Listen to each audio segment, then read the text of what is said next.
झारखंडर 14तम मुख्यमंत्री भाव शपथ नेले हेमंत सोरेन। से चतुर्थ थर राज्यर मुख्यमंत्री दायित्व ग्रहण करिसेंती।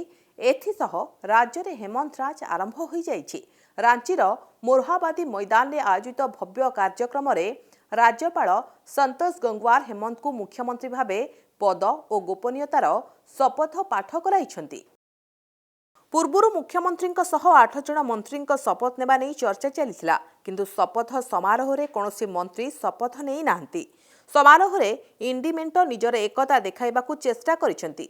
हेमंत बापा तथा पूर्वतन मुख्यमंत्री शिबू सोरेन, कांग्रेस राष्ट्रीय अध्यक्ष मल्लिकार्जुन खड़गे, लोकसभार विरोधी दल नेता राहुल गांधी, पश्चिमबंग मुख्यमंत्री ममता बनर्जी, आप्र राष्ट्रीय संयोजक अरविंद केजरीवाल, सपा मुख्य अखिलेश यादव, तमिलनाडु उदयनिधि स्टालिन, कर्नाटक मुख्यमंत्री डीके शिवकुमार, बिहार विरोधी दल नेता तेजस्वी यादव, कांग्रेस नेता तारिक अनवर, स्वाधीन सांसद पप्पू यादव आदि उपस्थित थिले। समस्त अतिथि को कल्पना सोरेन स्वागत करथिले। नवेम्बर 23 रे झारखंड विधानसभा निर्वाचन फलाफल प्रकाश पाइथिला।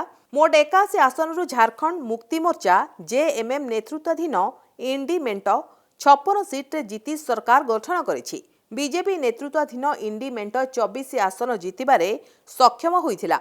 जेएमएम एकाकी 34 सीट जीतिबा बेले कांग्रेस 16, आरजेडी 4 और वाम दल को 2टी सीट मिली।